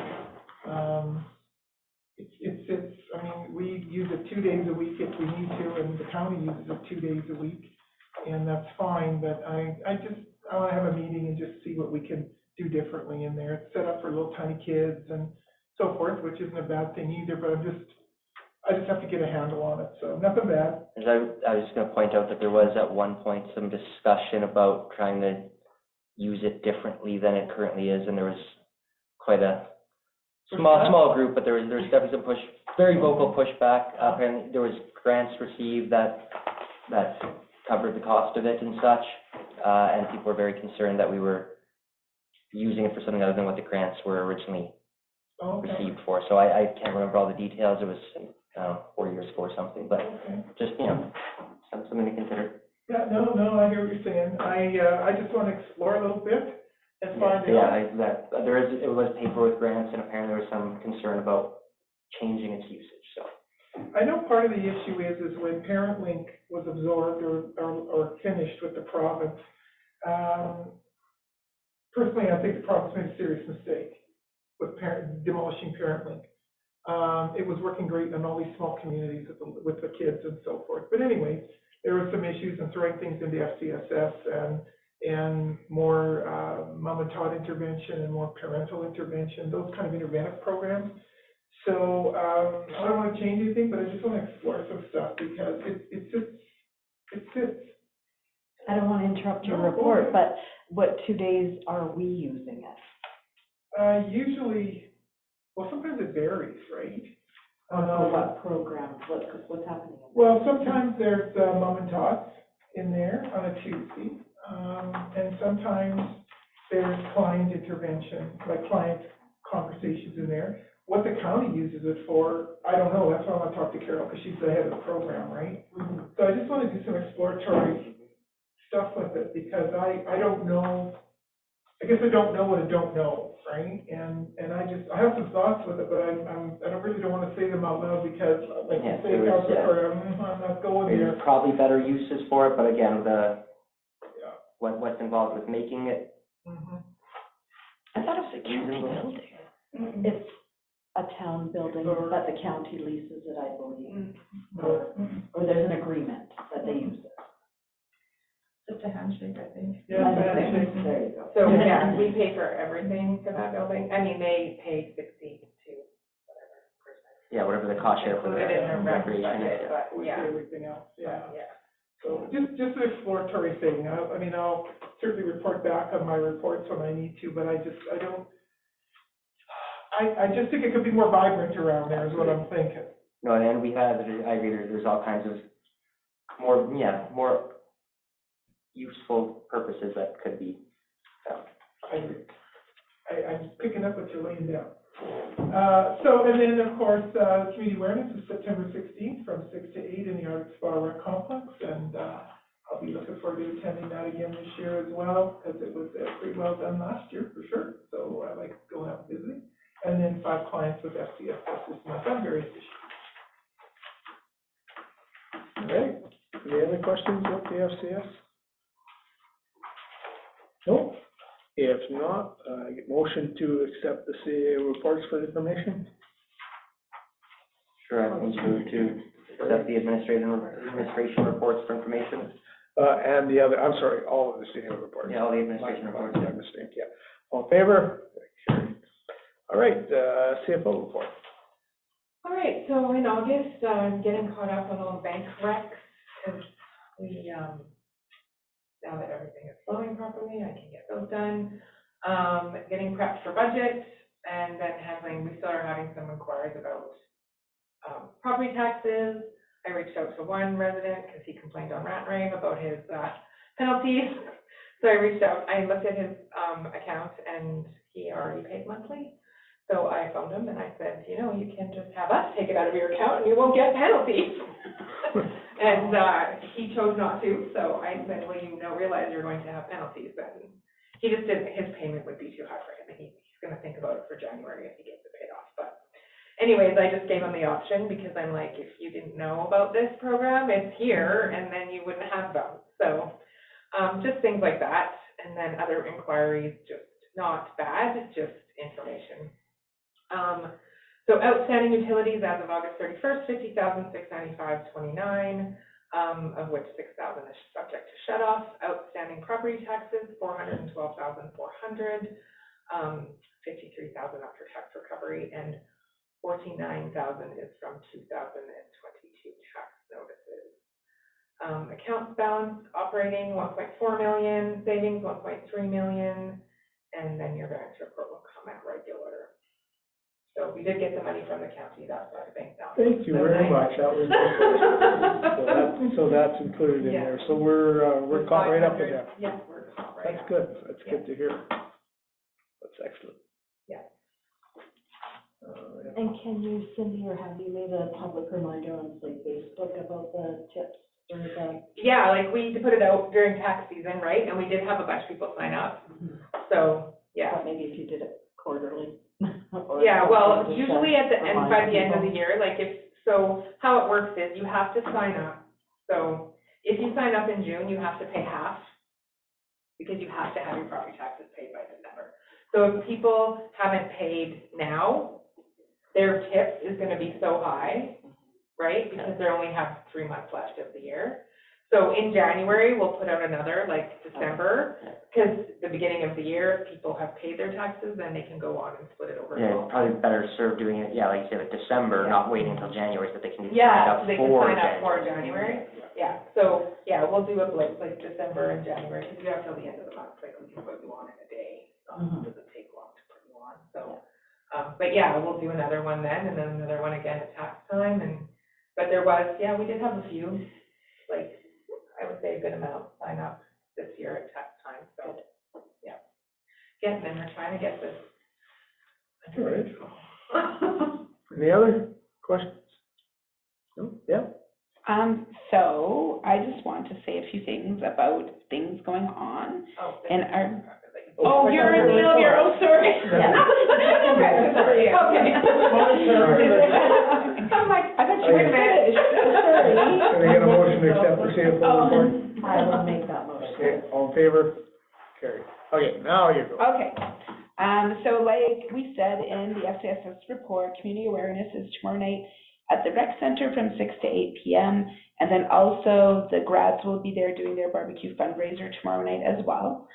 Just a reminder, we have our asset tour Saturday at 10 a.m. Are we meeting here? I just wanted to clarify, I thought it was tomorrow night, and then I just, on there was the 16th, saying that it was community awareness, so I just changed my calendar. It's tomorrow, not the 16th. Oh, yeah. Okay, so I'm gonna change it back to my calendar.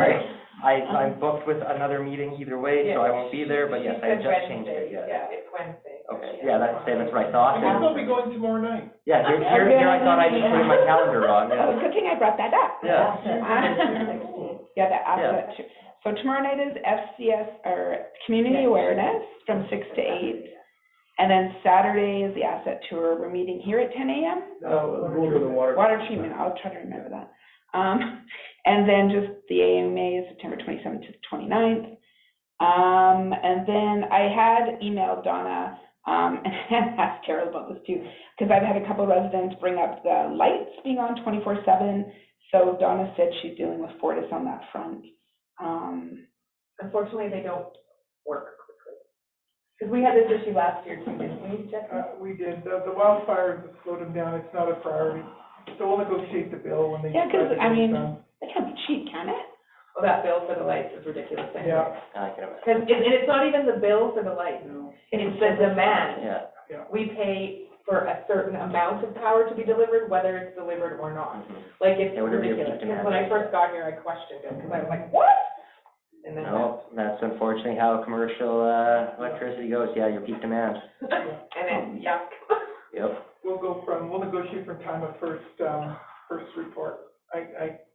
They hurry that they're paid, so we'll negotiate it. Because I know I'm always like, yeah, it's being looked into. Yeah. I know, I hate saying that. Just say the world has turned, that daylight is night and night is day. I know, and I don't even notice these things, so. Because last year they were coming on in the day, Yeah. and out at night, lately, but I did notice. right? That's what was happening last year, they went on at night, or. Yeah. Time passes so quickly, I barely know what year I'm in. Oh, geez, just wait. Yeah, we could get older. It goes really fast. And then I just had a question for Donna, because I had sent an email, but I don't think there was a response. Do we have a new date for the FCSS meeting for September, or we don't know? No, not yet. It'll, we might do a little bit to October. Michaela's moving her office over to here, and then that's kind of, we're gonna use the FN Center for client stuff as well on a more robust basis. So she's here 2 days a week, and,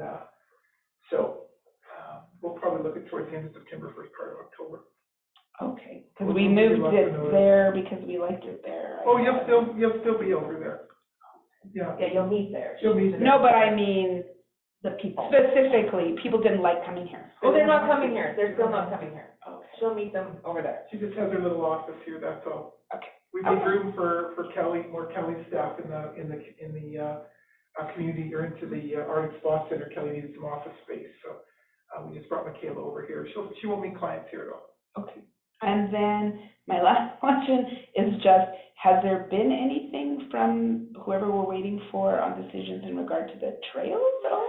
Yeah, I'll bring that up at the end and regular next week, because I have to make some decisions. Basically, what Environment has said, all the trails are mapped, geocoded and mapped. We can't make any adjustments on the trails until we get their permission. That's just the way it is.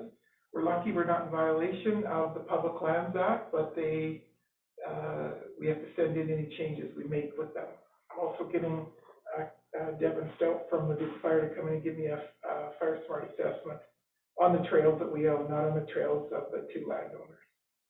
So it's just keeping in good books with the environment now, but it's all mapped, and they have the maps now.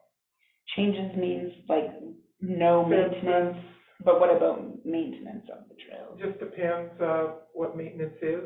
We just have to, if we're gonna do anything on the trails, I let them know. So we're not allowed to cut our own trails or anything like that? Well, you haven't got much room anymore, because the U-Chuck trails and the rough trails, I have no permission to carry on with those, right? People are walking on them, that's fine, but I have no permission to do anything to them. If we want to cut trails inside, we have to let environment know. Like the Lions ones and such? Yeah. it's standard procedure, we didn't do anything wrong. They were happy, it's reported, they were happy they noted it, they're happy we cooperated with it. We're against a creek with a diversion license, that's what it is, it just is what it is. But we get a good report, so that's the main thing. So I will wrap up that task force probably, I'm thinking, summer's just about over, so I'll look at that trail task force maybe closer to Christmas, maybe just after Christmas, we can plan for the spring. I think it's probably a better time for it, so. Now I'm gonna have to report that at the end. Thank you. You ladies at the back, Irene, Debbie? I would like to know who owns the Lines Ball Diamonds? Is it the Lines or the town?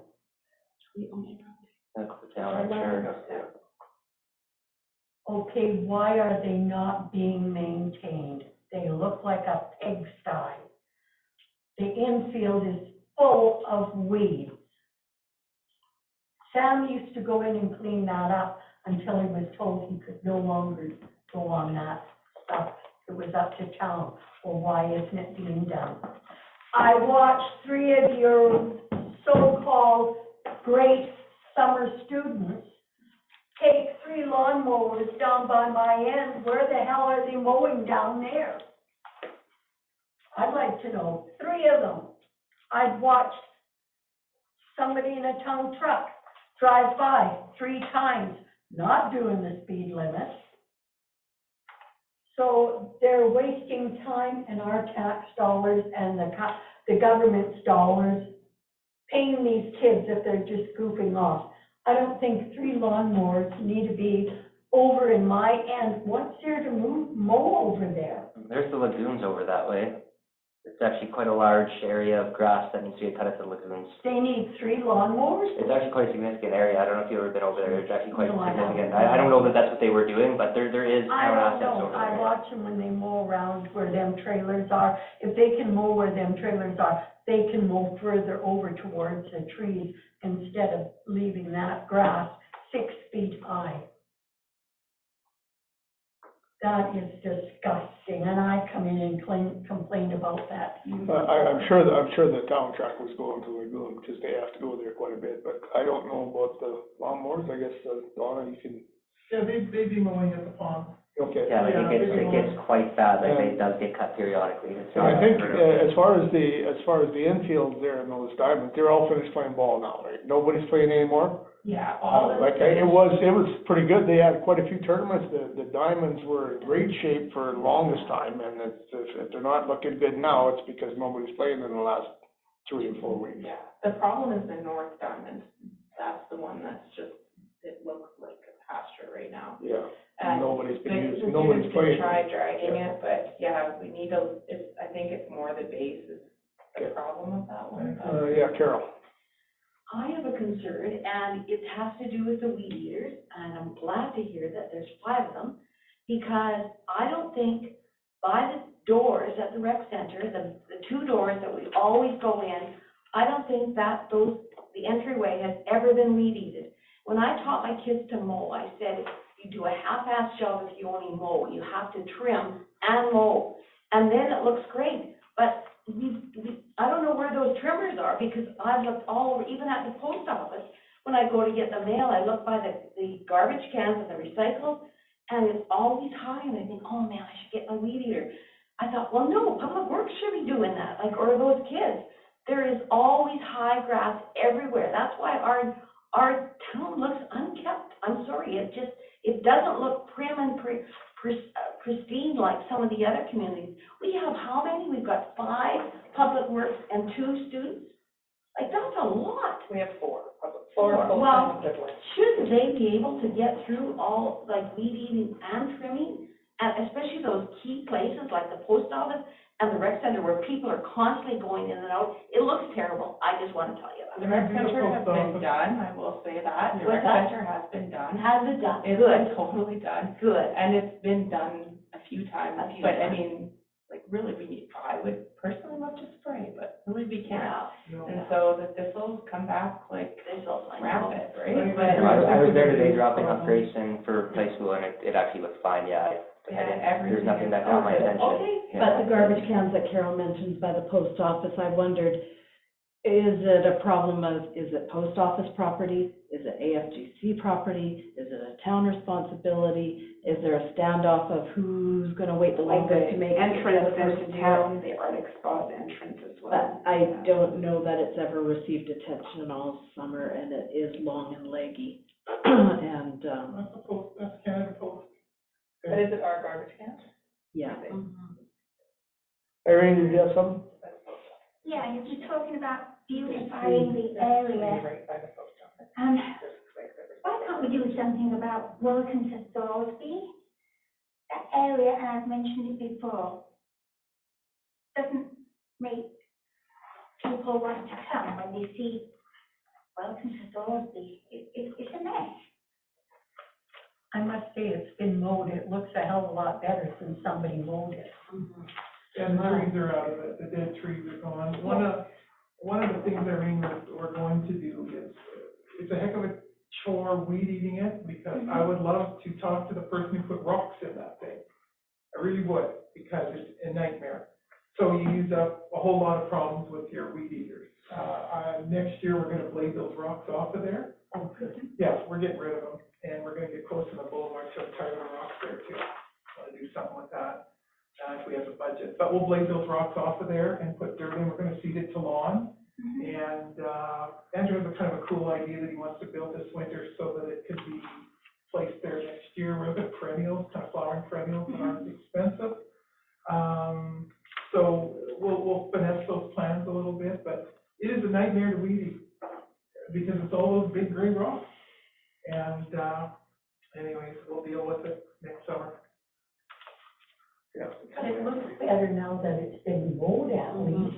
Oh, yeah, for sure. It took them just about a day and a half to weed eat it, right? Because it's so difficult. And we'll pull those trees out of there. They were terrible, right? So I shouldn't say right, I apologize. You know, when you drive through Kelmar, or you're going into Kelmar, it's so nice. Everything is beautiful. I don't care if their streets are dirty, but their flowers and their lawns are nice. Thorsby, you come, there's weeds halfway up the sign. What makes anybody want to come to Thorsby? I wouldn't even admit I lived in Thorsby, because I don't want people that I know coming here and saying, oh my God, you live there? Yeah, it's a dump here. What do you expect? Well, that's sad. I don't live here. I don't consider Thorsby a dump. I live on a dump. You live on a dump? I live on a dump. So do I, my dude, right on top of the old landfill. I agree. So do I. Thorsby. It's really, I've said this out loud in the office, it's really hard when people do projects that require a ton of resources that we don't have. When we do projects, we have to start thinking about the long-term resources required to maintain them. Because like the boulevard, we don't have the resources to weed it every week, we just don't. So Get whoever, some little kids to pick all but we their can't lawns. rely on volunteers. and There's laws against that, Debbie. So, but that's what, when you look at something like that, like whoever decided to put the rocks in there didn't think about the long-term requirement to maintain it. It's a nightmare.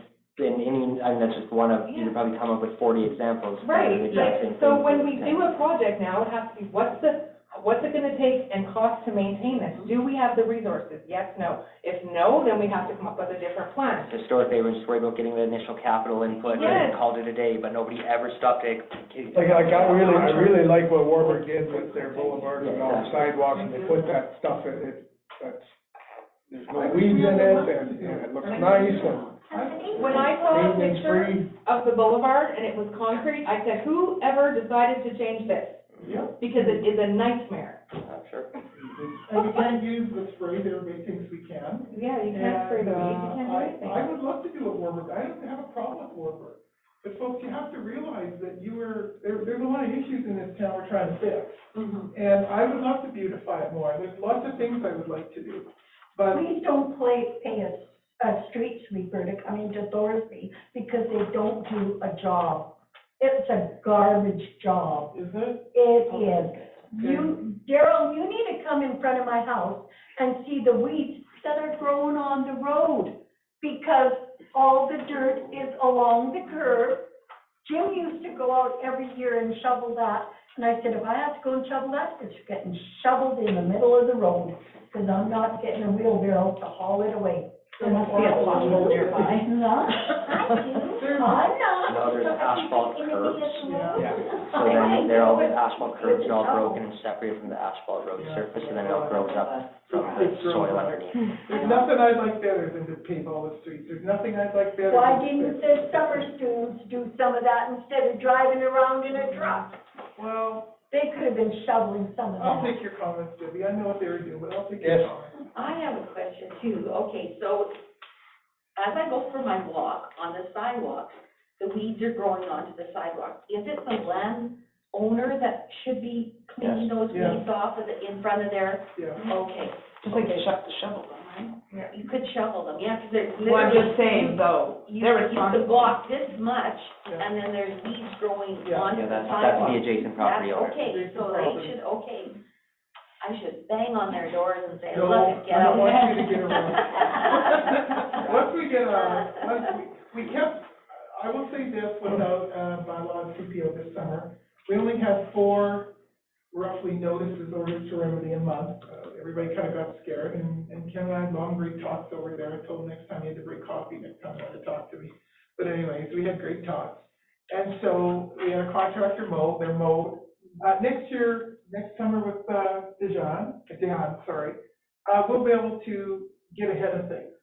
Like, I wrote the orders for sure, there's no question, but you get busy in days and there's a whole bunch of stuff. It's not excuses, it's just, this office is busy. And so you sit in here for a day, you really don't have any idea how busy this office is. And I'm glad it's busy. And we make sure it's busy, we have time for everybody. And sometimes things get delayed here, but, I will say that Thorsby looked pretty good this year. And granted, we have some estates as well, that we have to grab the estate to be able to send a notice out. But we have some folks that have passed, and some have passed without wills.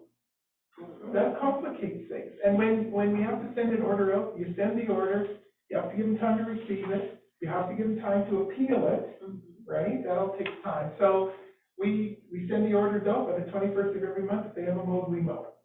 And then Jeff and I go out again on the 21st, and we start taking inventory again. So, yes, there's some weeds by the stores and stuff. It's a store owner's job to mow around their property. Businesses have to mow around their property.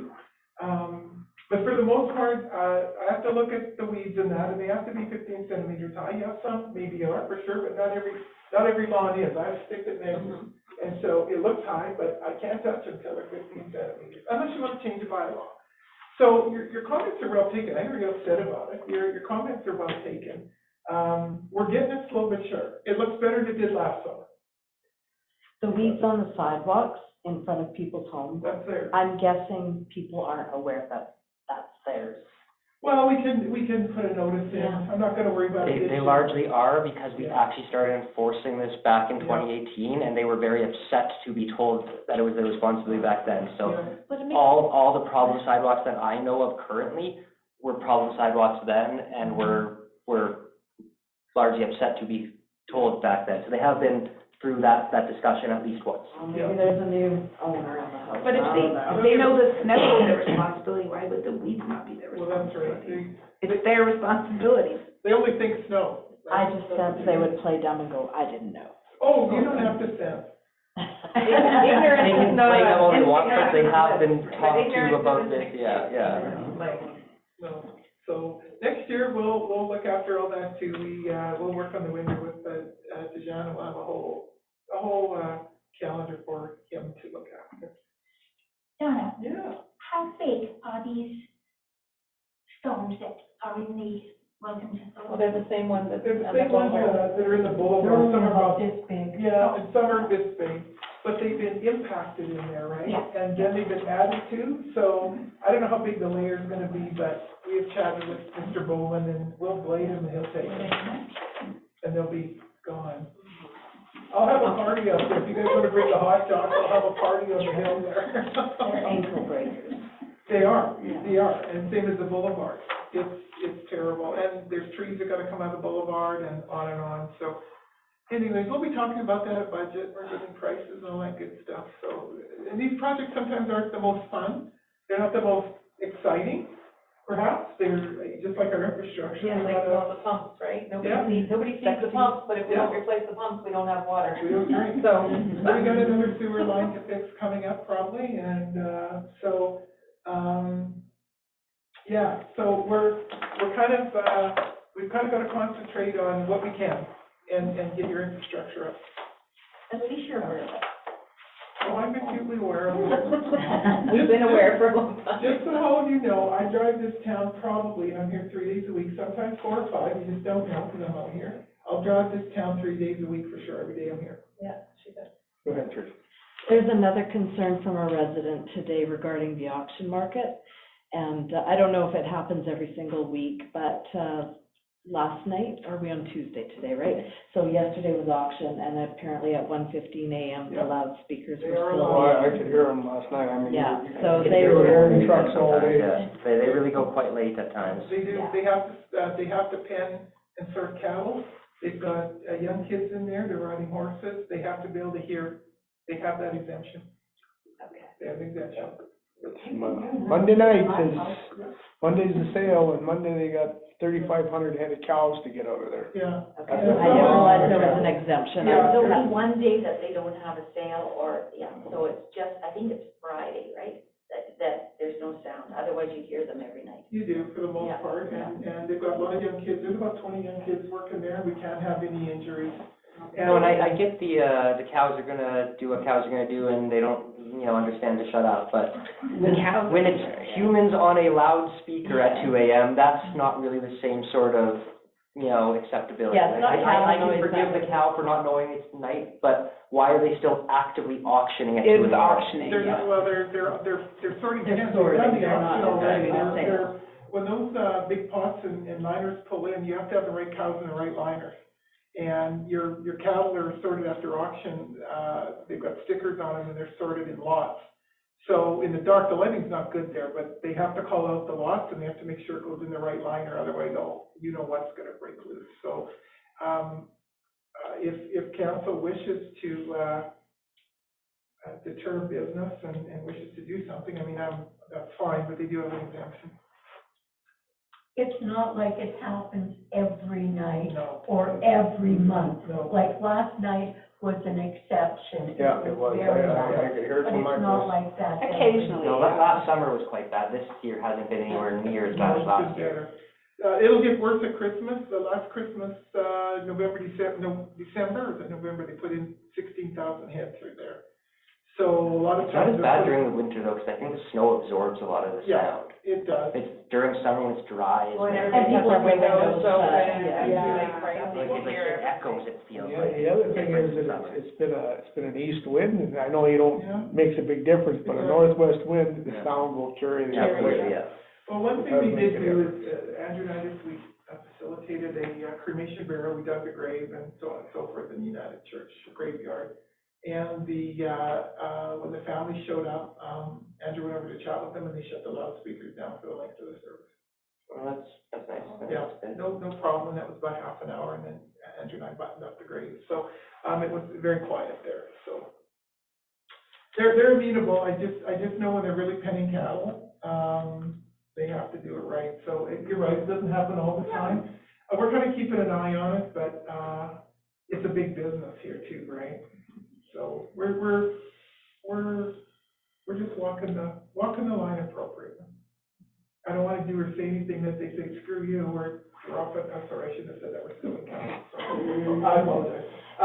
With you guys, we're pulling out. No, and it's nice that I agree, it's nice that they're here, and like I said, everyone I think can understand a certain level of chaos that comes with a cattle auction, but there also should be a reasonable level of accommodation back is all.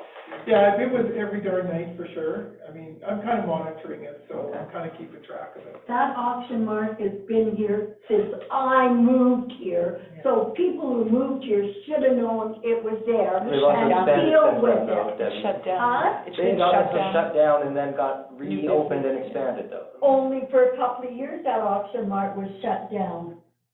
And you didn't hear people coming in and complaining about the cows. Well, people always complain People about would the produce and complain about the airport, like you didn't know it was there. Yeah. They complained about the dairy congress, for heaven's sakes, people would do. They have the same problem with the trucks that come in, where my son lives, at 2, 3 o'clock in the morning. That's right, they have to load, yeah. Yeah.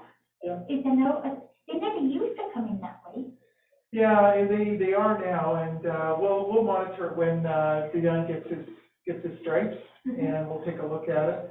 I'm okay if they're coming in, if they're jake breaking, I don't like that, and we'll deal with that. There's no reason for, engine retarder brakes, that's just, I used to drive truck for a living, let's just show up. But it is technically, like, it is like highway, it's a secondary highway for commercial traffic, like Carl just picked a bad road to live on at a certain point. Yeah. He's right on the main highway through the town. Yeah, but we'll monitor speeds and stuff for sure. And they're safer coming in that way because they can't come in by Arctic spot, loaded still. It's too, it's Yeah, like on too- the gravel corner there, it's Oh, way too yeah, tight. it's way too tight. They'll tip, what we call a trident cattle pot in a hurry. And when you got 3 decks loaded with cattle and they're moving, they're kind of swaying like this, kind of going like this. They'll dump it, and so it's easier coming, safer. But I hear what you're saying, we're gonna monitor it. We're gonna take a look. I find the big trucks are better coming down that road by my place than the farmers dragging their trailers behind them. They're full force, and these trucks know, the big ones, that when you hit 46th Street, and you go past West Tower, there's a dip there, and it's not nice. It's not a fun one, no, you could take your front end out, and the beauty of it, the peace officers, he'll work late into the evening, not past midnight usually, but he'll work into the evenings. So, we'll see how we do, we'll let you know, we're at work. They don't bother me, I live right there, so it doesn't bother me. Okay, anything else? If not, can I get a motion for a 10-minute recess before we go in camera? Sure, I move to take a 10-minute recess. All in favor? 10 minutes. Are we gonna be a while on camera? I'll just let you know. Hey? Are we gonna be a while? Is it gonna be quick or long? Do you? Quick. I